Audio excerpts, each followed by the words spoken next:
Camela POV. Kasal na ni Ellis ngayon, hindi kami nagpapansin ni Christian, kasi kagabi nag-away na naman kami, dahil sa kung anong dahilan na naman. Bumaba na ako, sakto naman na nasa sala si Christian, mukhang hindi pupunta sa kasal ng pinsan niya. Hindi ka sasama. Wala siyang imek, kaya hinayaan ko na lang, at mag-commute na lang papunta sa kasal. Nasa simbahan na ako at nakita ko sa Ellis, nilapitan ko at niyakap siya. Binati ko din si tita at tito, humingi sila ng paumanhin kung hindi sila nakapunta sa kasal ko. Payuhan mo nga si Ellis na maging good boy Camela, napangiti ako. Good boy naman po tita. Papunta na ba ang bride? Tinignan ko si Ellis na malungkot ang mata. Yung asawa mo hindi pupunta. Ngumiti ako ng tipid. Busy, sagot ko. Dumating na yung sasakyan ng bride, kaya pumwesto na kami. Be happy, okay. Bulong ko sa kanya, kita ko ang pagngilad ng luha niya.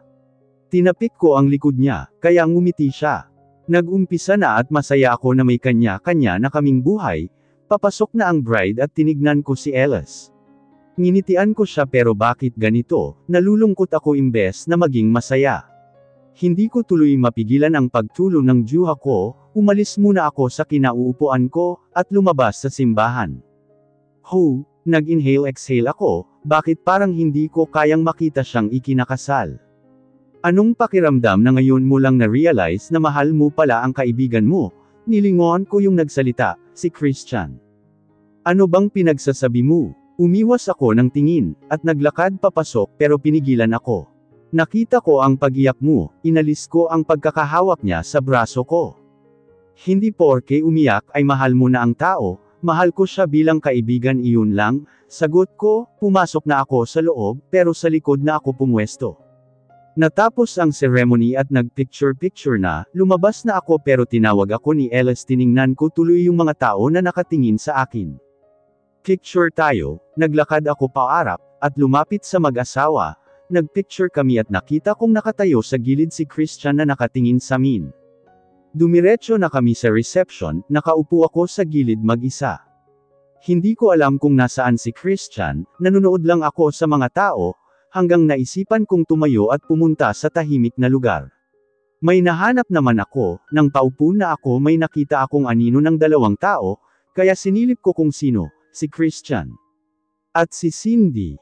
Hindi ako makakilos sa nakita, at narinig ko, sunod-sunod ang lunok ko. Hindi ako nagpahalata at umalis sa lugar, sakto namang nabangga ko si Lucy.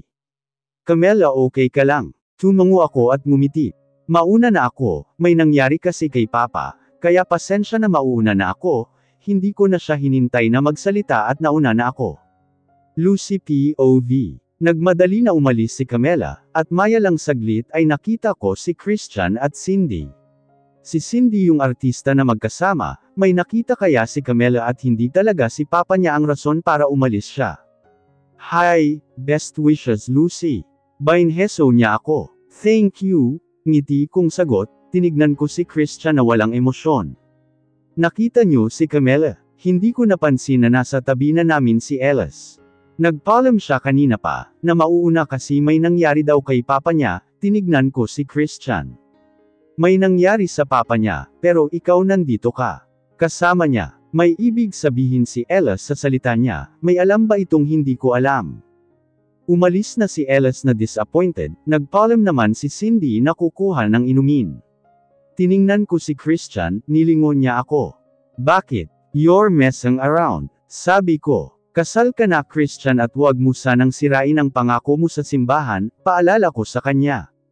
Alam ko, nilinaw ko lang kung ano kami ni Cindy, kasi balak kong mag-focus kay Camela, sagot niya.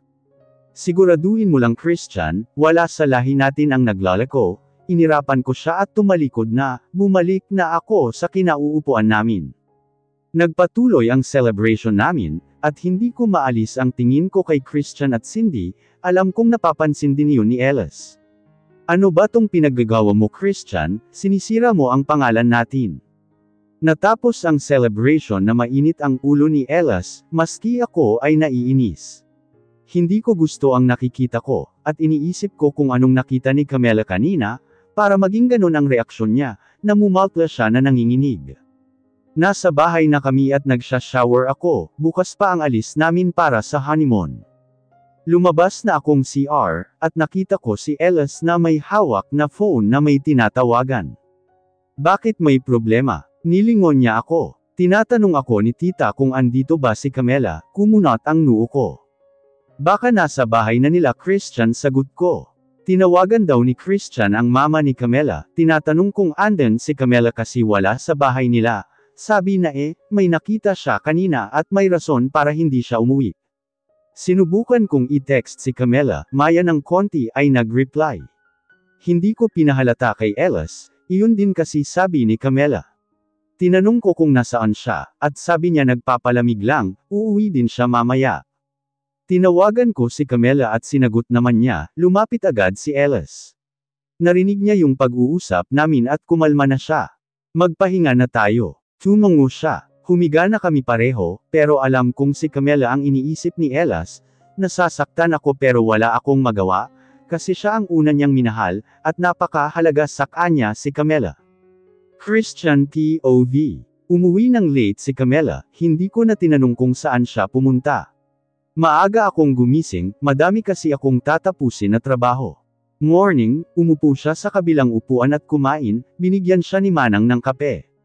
Nag-decide ka na ba kung saan ka magtratrabaho? Ikaw saan mo gusto? Sagot niya, sa hospital ko, kailangan ko ng assistant, lalo na sa paperworks. Okay, magsasubmit lang ako ng resignation letter, hindi siya umaangal ngayon . Natapos kaming kumain, at dumiretso na siya sa kwarto, hinintay ko muna siyang lumabas. Lumabas na siya na walang imik. Sabay na tayo, ihahatid na lang kita. Okay, hindi ko alam kung anong nangyayari sa kanya, pero isinawalang bahala ko na lang. Inihatid ko na siya sa kumpanya ni Ellis at hinintay siya, isasubmit niya lang naman ang resignation niya. Ilang minuto ay dumating na siya at sumakay na sa kotse. Dumiretso na kami sa hospital, at pumasok sa office ko, malawak naman yung office para sa amin, kaya makakagalaw pa rin kami.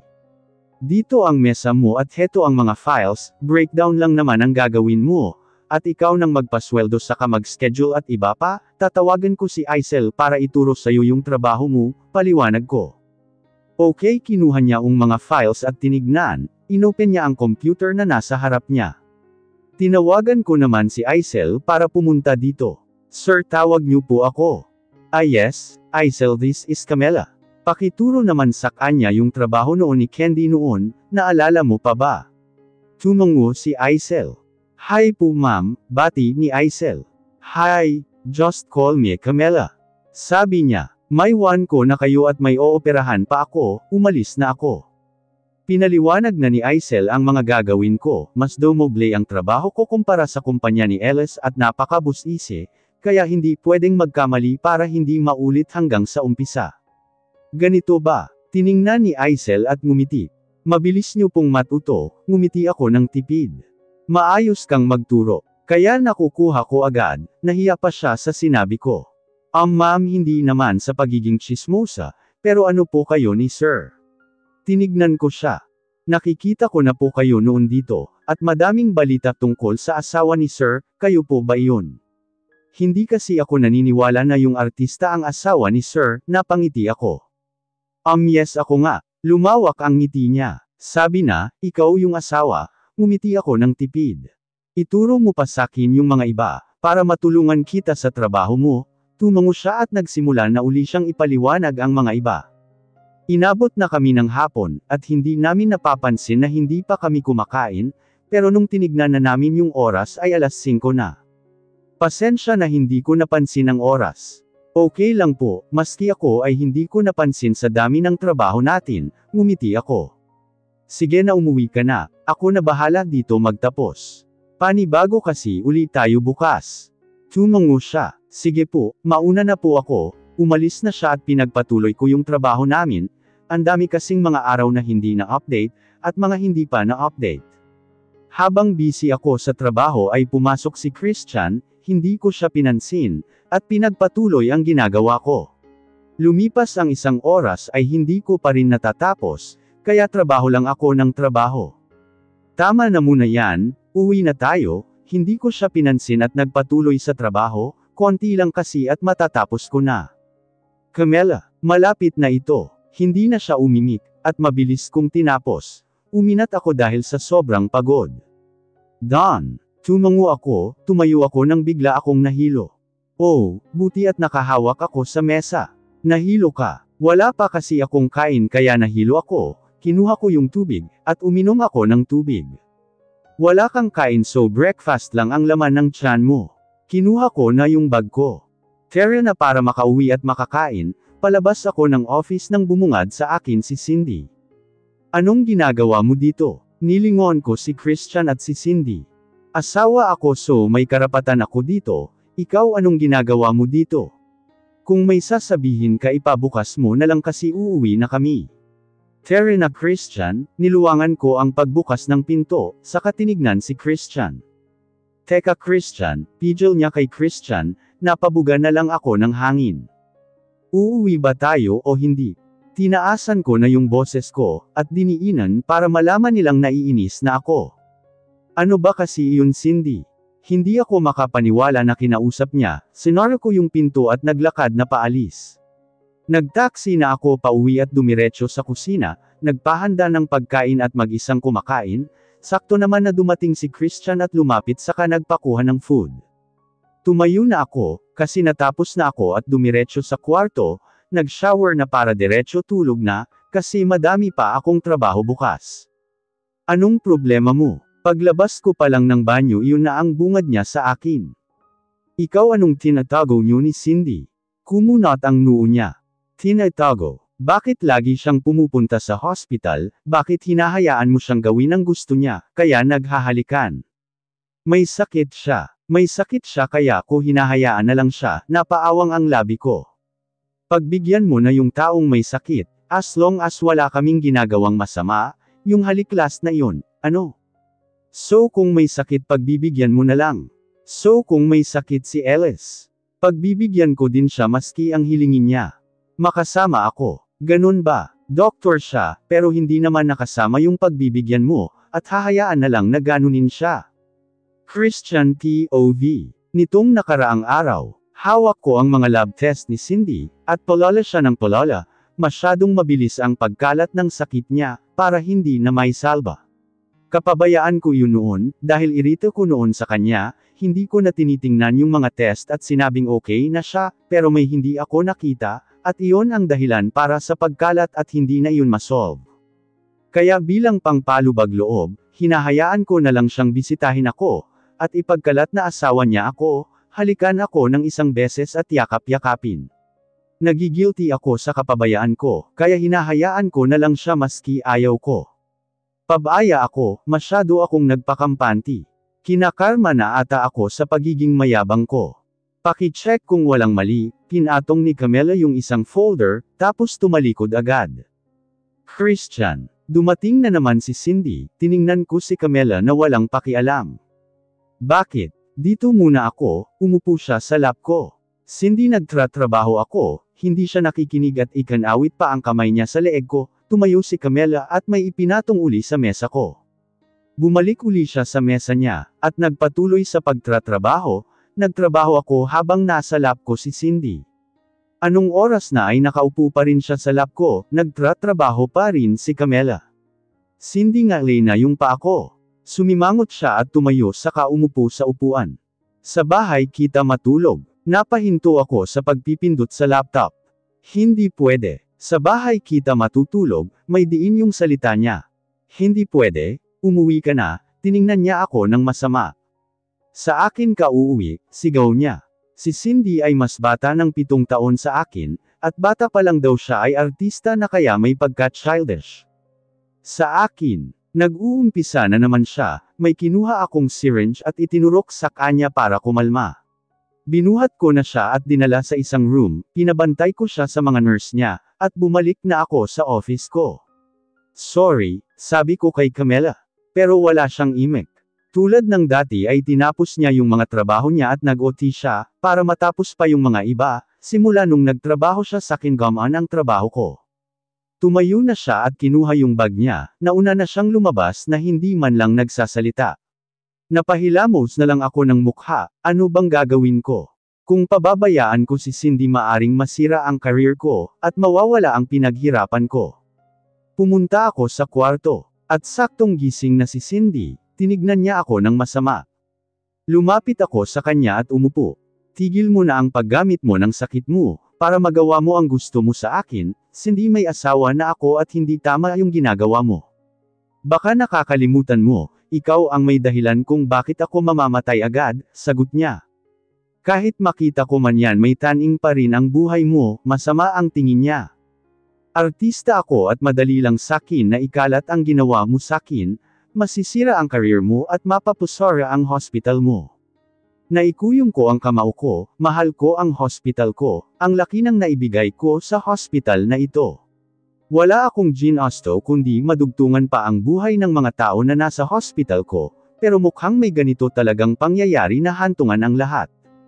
Haharapin kita kung saang mangkorte, pero sinabi ko sa'yo malakas ang laban ko, napaawang ang labi niya, riaglakad na ako palayo at pumunta sa office, kinuha ang bag sa kanilak. Umuwi na ako at nadatnan ko si Camila na nakatayo sa labas, lumapit ako at may sasabihin sana pero nagsalita siya. Kung pinakasalan mo lang ako para saktan, mas okay nang maghiwalay na lang tayo, iniwasan ko ang kaibigan ko para sa'yo. Iniintindi kita at pilit na inuunawa ang mga nangyayari, pero hindi naman ata tama ta. Una pa lang sa pilitan na itong sa tintama. At hindi nag-work, mas okay nang maghiwalay tayo. Kung yung utang ng pag-uperan ipapababayaran ko sa'yo, kapalit ng pagtratrabaho ko sa hospital mo, pero ang magpatuloy pa na maging asawa mo ay hindi ko na kaya. Kahit anong gawin natin na uuwi sa talo pag nag-uusap tayo. Kahit simpleng usap may darating para guluhin tayo. Hindi talaga tayo pwede, we're not meant each other Christian. Aaminin ko binuksan ko ang puso ko sa'yo, at hindi ko alam kung ganun ka din sa'kin, pero sa loob ng 2 buwan nating pagsasama, wala akong naramdaman sa'yo.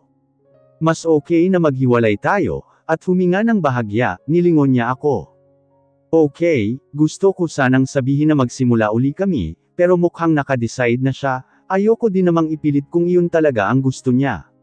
Tama naman siya, sinubukan namin pero hindi talaga kami nagkakasundo, minsan talaga ang kasal ay hindi basta-basta, kaya lagi nilang sinasabi na maging sigurado sa desisyon. Pinakasalan ko lang naman siya, para makuha ang hospital, at ngayong nakuha ko na maari na siyang umalis. Ipinaayos ko ang annulment namin, kinakarma na nga talaga ako sa kasakiman ko, at hindi ko din sigurado na magtatagal sakin ang hospital ko, saka ang career ko na pinaghirapan kong makuha. Pinagsusuntok ko ang pader ng banyo dahil sa inis sa sarili, binabawi na sila. Tama nga ang kasabihan na walang permanente sa buhay, may binabawi at umaalis sa buhay ng isang tao.